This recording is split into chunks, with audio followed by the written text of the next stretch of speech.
रात का समय, पहाड़ी इलाका, गांव से दूर पुराना घाट, जहां कभी डूबने और हादसों की कई घटनाएं हो चुकी हों।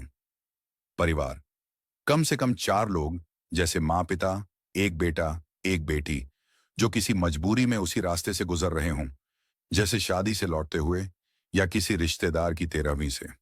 खतरा, घाट पर भटकती एक औरत की आत्मा, जो परिवार के एक पुराने गुनाह से जुड़ी हो। धीरे धीरे पता चले कि उसी परिवार ने सालों पहले उसके साथ धोखा किया था या उसकी मौत की असली वजह छुपाई थी। घाट के ऊपर आसमान बिल्कुल काला था। बस कार की हेडलाइट और दूर बहते पानी की हल्की सी चमक दिख रही थी। सामने खड़ी औरत घूंघट में थी, लेकिन उसकी परछाई पानी तक खींच रही थी, जैसे नदी खुद उसे पकड़कर नीचे खींचना चाहती हो। राकेश ने डर के मारे निगलते हुए कहा, ये कौन है? पीछे कार में बैठी उसकी पत्नी रानी और दोनों बच्चे आरव और परी सीट में चिपक गए। छोटे छोटे हाथों से उन्होंने खिड़की का शीशा कसकर पकड़ लिया। रानी ने धीमे से कहा, राकेश, चलो यहां से, ये जगह ठीक नहीं लग रही। औरत एक कदम आगे बढ़ी। घूंघट के अंदर से सिर्फ गीला सा चेहरा दिखा। आंखें सीधी कार के अंदर देख रही थीं, जैसे उसे पहले से पता हो कि अंदर कितने लोग बैठे हैं। उसके पायल की आवाज गीली सड़क पर अजीब गूंज रही थी, टन टन। मगर आसपास कोई और आवाज नहीं थी, न मेंढक न झींगुर। अचानक आरव के मोबाइल में अपने आप एक पुराना कॉल रिकॉर्डिंग चल पड़ा। उसमें किसी औरत की रोती हुई आवाज थी, मुझे छोड़कर मत जाओ, पानी बहुत गहरा है, मैं मर जाऊंगी। आरव घबरा गया। मम्मी, ये रिकॉर्डिंग मेरे फोन में कब आई? मैंने तो कभी डाउनलोड नहीं की। रानी के चेहरे का रंग उड़ गया। उसे बरसों बाद वो रात याद आ गई, जब इसी घाट से गुजरते हुए राकेश ने तेजी में किसी को टक्कर मार दी थी और दोनों ने मिलकर पुलिस की झंझट से बचने के लिए बात दबा दी थी। राकेश ने तब कहा था, कोहरा था, कोई नहीं देखेगा, चलो पीछे मत देखो। उस दिन नदी में गिरी वो लड़की लाल लहंगा और घूंघट में ही थी। फिर हुआ कुछ और अजीब। कार का इंजन अपने आप बंद हो गया। चाबी घुमाने पर भी टक टक की आवाज, पर स्टार्ट नहीं। पानी का स्तर धीरे धीरे सड़क पर चढ़ने लगा। टायर्स के आसपास ठंडा पानी जमा हो गया। औरत अब बिल्कुल कार के पास थी। उसका घूंघट शीशे से लगभग चिपक गया। परी रोते हुए बोली, मम्मी, ये आंटी मुझे क्यों देख रही है? ये मुझे ही क्यों बुला रही है? राकेश ने हिम्मत करके दरवाजा खोला। पैर जैसे बर्फ के पानी में रख दिया हो, ऐसा लगा। वह चिल्लाया, तू जो भी है, हमें छोड़ दे, हम यहां से जा रहे हैं। औरत ने पहली बार बोला, आवाज न बहुत तेज न बहुत धीमी, बस सीधे दिमाग में उतरने वाली। जाने देने के लिए तो पहली बार रोकना चाहिए था। उस रात भी तुमने पीछे मुड़कर नहीं देखा था। राकेश। राकेश के हाथ से टॉर्च गिर पड़ी। वो हक्का बक्का रह गया। तुम कौन हो? तुम्हें मेरा नाम कैसे पता? घूंघट के नीचे से पानी टपक रहा था, जैसे उसके बालों से नदी का पानी अभी भी बह रहा हो।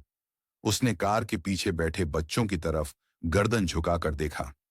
अब हर अमावस को ये घाट किसी एक का हिसाब मांगता है। पिछली बार मेरी बारी थी, आज तुम्हारे परिवार की। ये सुनते ही रानी चीख पड़ी, नहीं, बच्चे छोड़ दो। जो गलती हुई थी, हमसे बचपन में हुई थी, हमें माफ कर दो। औरत के होंठों पर हल्की सी मुस्कान आई, लेकिन वो मुस्कान इंसान की नहीं थी, जैसे कोई तय कर चुका हो कि किसको कितना दर्द बांटना है। पानी अचानक और तेज बहने लगा। कार थोड़ा सा हिलने लगी और दूर घाट की सीढ़ियों पर किसी के भागते कदमों की आवाज सुनाई दी। कदमों की वह आवाज किसकी थी? कोई और जिंदा इंसान या उसी रात का तीसरा गवाह? यह अभी किसी को घाट पर भागते कदमों की आवाज तेज होती गई, जैसे कोई पानी से भीगा हुआ इंसान नंगे पांव सीढ़ियां चढ़ रहा हो। राकेश ने मुड़कर देखा तो धुंध के बीच से एक बूढ़ा आदमी दिखा। भीगा हुआ धोती कुर्ता, हाथ में लोहे की लालटेन, आंखें बिल्कुल बिना पलक झपकाए सीधी उनकी कार पर जमी हुई। बूढ़ा पास आकर शांत आवाज में बोला, फिर वही गलती, फिर वही रात। इस घाट को तुम लोगों की पहचान अच्छी तरह याद है। उसकी नजर सीधे राकेश और रानी पर थी, जैसे बच्चों को देख ही नहीं रहा हो। रानी कांपती आवाज में बोली, आप आप कौन? बूढ़े ने कोई जवाब नहीं दिया, बस लालटेन ऊंची उठाकर उस भीगी औरत की तरफ किया। रोशनी जैसे ही उसके घूंघट पर पड़ी, पानी की बूंदें धुएं की तरह उड़ने लगीं और उसके चेहरे का आधा हिस्सा दिख गया। वही तिल, वही छोटी नाक, वही माथे पर टूटी बिंदी। रानी के दिमाग में चक्कर घूम गया। ये सीमा, सीमा, रानी की छोटी बहन, जो 10 साल पहले ठीक इसी घाट पर रहस्यमयी तरीके से डूब गई थी। उस रात राकेश, रानी और सीमा तीनों कार में थे। झगड़ा हुआ, गुस्से में सीमा अकेली नीचे उतर गई और कोहरे में गायब। पुलिस रिकॉर्ड में दुर्घटना लिखा गया, लेकिन सच किसी ने नहीं बोला कि उसे धक्का किसने दिया था। आरव और परी घबराकर एक दूसरे से चिपक गए। बच्चे पहली बार सुन रहे थे कि मम्मी की कोई मासी भी थी जो यहां मरी थी। सीमा की आत्मा ने कार के शीशे पर अपना हाथ रख दिया। शीशे के अंदर धुंधली नमी से एक शब्द उभरा, कर्ज। बूढ़ा धीरे से बोला, ये घाट किसी से कुछ नहीं लेता, बस जो अधूरा छोड़ दिया जाता है उसे लेने वापस भेज देता है। तुम लोगों ने उस रात उसकी मदद नहीं की, अब ये तुमसे मदद नहीं, हिसाब चाहती है। अचानक कार के अंदर तापमान और नीचे गिर गया। आरव की सांस से शीशा धुंधला होने लगा और धुंध में उसे खुद का चेहरा नहीं दिखा। उसकी जगह सीमा का भीगा हुआ चेहरा, आंखें फटी हुई, होंठ नीले। वो डर के मारे चिल्लाया, पापा, शीशे में कोई और है। परी की गोद में रखी उसकी गुड़िया अपने आप फर्श पर गिर गई और कार का दरवाजा अंदर से लॉक हो गया। बाहर से सिर्फ पानी की थपेड़, पायल की धीमी छनक और बूढ़े की भारी सांसों की आवाज आ रही थी। राकेश घुटनों के बल भीगती सड़क पर गिर पड़ा। सीमा, अगर तू है तो सुन, गलती मेरी थी। मैंने ही धक्का दिया था, गुस्से में। मुझे लगा तू वापस ऊपर आ जाएगी। मैं डर गया। माफ कर दे, बच्चों को छोड़ दे। इतना सुनते ही नदी का पानी जैसे एक पल को थम गया। घूंघट वाली परछाई बिना हवा के भी हिल गई। उसके पैरों के आसपास का पानी काला पड़ने लगा और धीरे धीरे उसकी परछाई लंबी होकर कार के चारों तरफ फैल गई। घाट के ऊपर छाया हुआ अंधेरा अब जैसे कार के अंदर भी घुसने लगा था।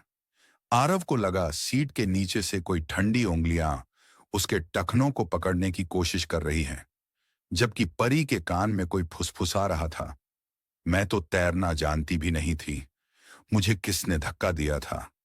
वह सुबकते सुबकते मां की गोद में सिमट गई। अचानक कार के अंदर लगी छत वाली लाइट अपने आप जल गई। हल्की पीली रोशनी में सबने देखा, पीछे की सीट के बीचों बीच पानी की छोटी सी पोखर बन चुकी थी, जैसे किसी ने वहीं खड़े खड़े भीगे कपड़ों से पानी निचोड़ा हो। उस पानी में धीरे धीरे एक चेहरा बनता दिखा। पहले बाल, फिर माथा, फिर आंखें और फिर होंठ, जो बिना आवाज के सिर्फ एक ही शब्द बोल रहे थे, क्यों। रानी का दिमाग सुन्न हो गया। उसने कांपते हाथों से बच्चों की आंखें ढक दी। कुछ मत देखो, कुछ मत सुनो। पर आवाज सीधे उनके सिर के भीतर गूंजने लगी, तुमने कहा था सीमा, गुस्सा छोड़ दे, कार में बैठ जा। लेकिन धक्का किसने दिया। रानी, तुमने मुझे बचाने की कोशिश भी नहीं की, तुमने मेरी चीख भी दबा दी। रानी फूट फूट कर रो पड़ी। हाँ, गलती मेरी भी थी, मैं डर गई थी, मैंने मुंह बंद रखा। मुझे भी सजा दे, बस बच्चों को छोड़ दे। बाहर नदी का पानी कार के आधे टायर तक चढ़ाया था। बूढ़ा अब कहीं दिख नहीं रहा था, जैसे वह सिर्फ सच उगलवाने भेजा गया हो और काम पूरा होते ही गायब हो गया हो। कार के आगे से आती सीमा की हंसी और रोने की मिली जुली आवाज अचानक रुक गई। कुछ सेकंड के सन्नाटे के बाद सामने हेडलाइट की जगह घाट की सीढ़ियों पर दो औरतें खड़ी दिखीं। एक घूंघट वाली सीमा और उसके बगल में वही बूढ़ी लेकिन जली सी शक्ल वाली औरत जिसकी तस्वीर रानी ने कभी मंदिर के पीछे लगी देखी थी। दूसरी औरत ने भारी आवाज में कहा, यह घाट सिर्फ एक की नहीं, कईयों की चीखें संभाले बैठा है। आज इन बच्चों को यहां मरने नहीं देंगे, मगर ये परिवार तब तक चैन से नहीं जी सकेगा जब तक हर साल इसी रात, इसी वक्त मांझी घाट पर आकर अपने की पाप की बात जोर से नहीं दोहराएगा, ताकि कोई नया ड्राइवर, कोई नया परिवार यहां वही गलती न करे। सीमा ने धीरे धीरे कार की ओर कदम बढ़ाए। उसका हाथ शीशे से होते हुए सीधा रानी के सीने तक पहुंच गया। लेकिन बच्चों के शरीर को जैसे छू भी नहीं पाया। रानी को लगा उसकी सांस रुक रही है, दिल पर किसी ने बर्फ का पत्थर रख दिया हो। सीमा ने फुसफुसाकर कहा, कर्ज अब भी पूरा नहीं उतरा। तुम जिंदा रहोगी, पर तुम्हारी हर धड़कन माझी घाट की होगी। जब भी इस रात को घड़ी 3:13 दिखाएगी, तुम्हें मेरी आखिरी सांस फिर से सुनाई देगी। इतना कहकर सीमा की आकृति पानी में घुलने लगी। कार के दरवाजे अपने आप खुल गए। इंजन अचानक जोर से स्टार्ट हो गया, जैसे किसी ने धक्का दे दिया हो। राकेश ने कुछ समझे बिना एक्सीलरेटर दबा दिया। कार छलांग लगाकर चढ़ाई की तरफ भागने लगी। पीछे मुड़कर देखने की हिम्मत किसी में नहीं थी, लेकिन रियर व्यू मिरर में एक झलक सबने देखी। घाट की सीढ़ियों पर अब भी वह घूंघट वाली परछाई खड़ी थी, और उसके पीछे नदी में किसी डूबते इंसान के हाथ बार बार ऊपर उठकर मदद मांग रहे थे। गांव वापस पहुंचकर उन्होंने सबको एक्सीडेंट, पानी बढ़ गया था जैसी आधी कहानी सुनाई। डॉक्टर ने कहा, रानी को ट्रॉमा है, इसलिए उसे रात में घबराहट, दम घुटने और पानी में डूबने के सपने आते रहेंगे। पर रानी जानती थी, ये कोई बीमारी नहीं, बल्कि घाट से बांधा गया कर्ज है। हर साल उस रात ठीक 3:13 पर दूर नदी की तरफ से वही आवाज आती है, आज किसकी बारी है रानी? तुम्हारे घर की या उस नए परिवार की जो पहली बार माझी घाट पार करेगा? कहानी यहीं से आगे और डरावनी हो सकती है। अगली रात किसी दूसरे परिवार या ट्रक ड्राइवर के साथ जब रानी माझी घाट की कहानी को अब दूसरे फेज में ले जाते हैं, जहां कर्ज सिर्फ रानी के परिवार तक सीमित नहीं रहता, बल्कि हर साल किसी नए यात्री को अपनी जद में लेने लगता है। कई भारतीय घाटों और नदियों के बारे में लोक कथाएं हैं कि वे अधूरे पापों और मृत आत्माओं से जुड़े श्राप ढोते रहते हैं। इसलिए ऐसी सेटिंग में लौटती हुई आत्मा का कॉन्सेप्ट बहुत नेचुरल लगता है। नई रात, नया परिवार। कुछ महीने बाद वही अमावस की रात गांव से दूर एक स्कूल वैन देर से लौट रही थी, जिसमें ड्राइवर के साथ 4 लोग थे, 2 टीचर, एक चपरासी और ड्राइवर का छोटा भाई। रास्ता छोटा करने के लिए ड्राइवर ने पुराना रास्ता पकड़ लिया, जो सीधा माझी घाट से होकर जाता था, जहां नदी के किनारे कई धार्मिक घाटों की तरह पुरानी कहानियां और डर की दास्तानें फैली रहती हैं। हवा अचानक भारी हो गई और नदी का पानी सड़क के बिल्कुल पास बहने लगा, जैसे किसी भारतीय नदी के बाढ़ वाले मौसम में घाटों तक पानी चढ़ जाता है। रानी का अजीब खिंचाव। उधर गांव में रानी अपने कमरे में बैठी बच्चों के सोने का इंतजार कर रही थी।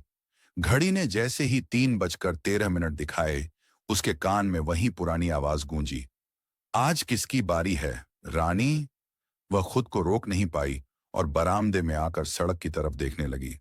बहुत सी भारतीय भूत कहानियों की तरह यहां भी समय खुद एक किरदार है, हर साल एक ही वक्त पर वही घटना दोहराने वाला।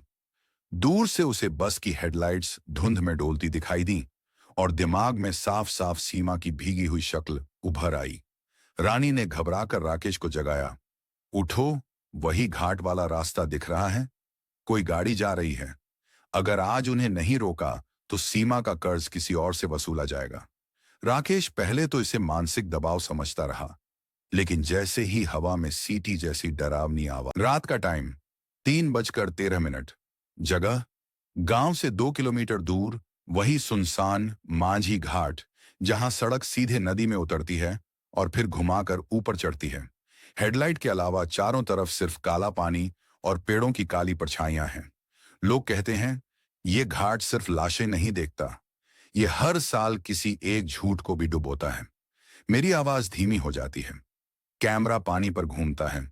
लहरें हल्की हैं, लेकिन जैसे ही हवा रुकती है, पानी के अंदर से किसी के हाथ की परछाई ऊपर आती दिखती है और फिर गायब हो जाती है, जैसे किसी ने मदद के लिए हाथ बढ़ाया हो और किसी ने पकड़ने से पहले ही नजर फेर ली हो। 10 साल पहले इसी मोड़ पर एक कार पलटी थी। रिपोर्ट में लिखा था एक्सीडेंट, लेकिन सच्चाई यह है कि उस रात कार में बैठे 3 लोगों में से सिर्फ 2 जिंदा घर लौटे और तीसरी का नाम किसी ने दोबारा जोर से नहीं लिया। जिसने धक्का दिया वो भी, और जिसने सब देखते हुए मुंह बंद रखा वो भी। अब फ्रेम में सामने से आती एक कार वैन की हेडलाइट दिखती है, धुंध को चीरती हुई। बैकग्राउंड में बहुत हल्की औरत की हंसी और फिर तुरंत रोने की आवाज मिक्स करो। आवाज इतनी धीमी हो कि पहली बार सुनने पर लगे शायद इफेक्ट है, लेकिन दूसरी बार हेडफोन पर सुनने पर साफ लगे कि कोई क्यों कह रहा है। आज रात वही मोड़, वही नदी, बस गाड़ी बदल गई है, चेहरे बदल गए हैं।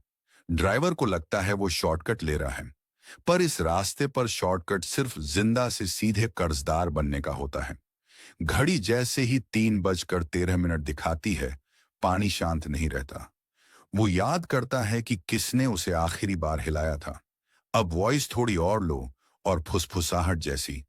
अगर तुमको लगता है ये बस एक कहानी है, तो अगली बार जब किसी सुनसान घाट से रात को गुजरो, शीशा नीचे करके बस एक बार पानी को ध्यान से देखना।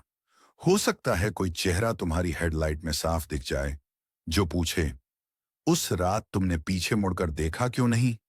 ये है माझी घाट। यहां सड़क गाड़ी को नहीं, इंसान के सच को फिसलाती है। इस पूरे रेओ को तुम 20 से 30 सेकंड की रील इंट्रो की तरह यूज कर सकते हो।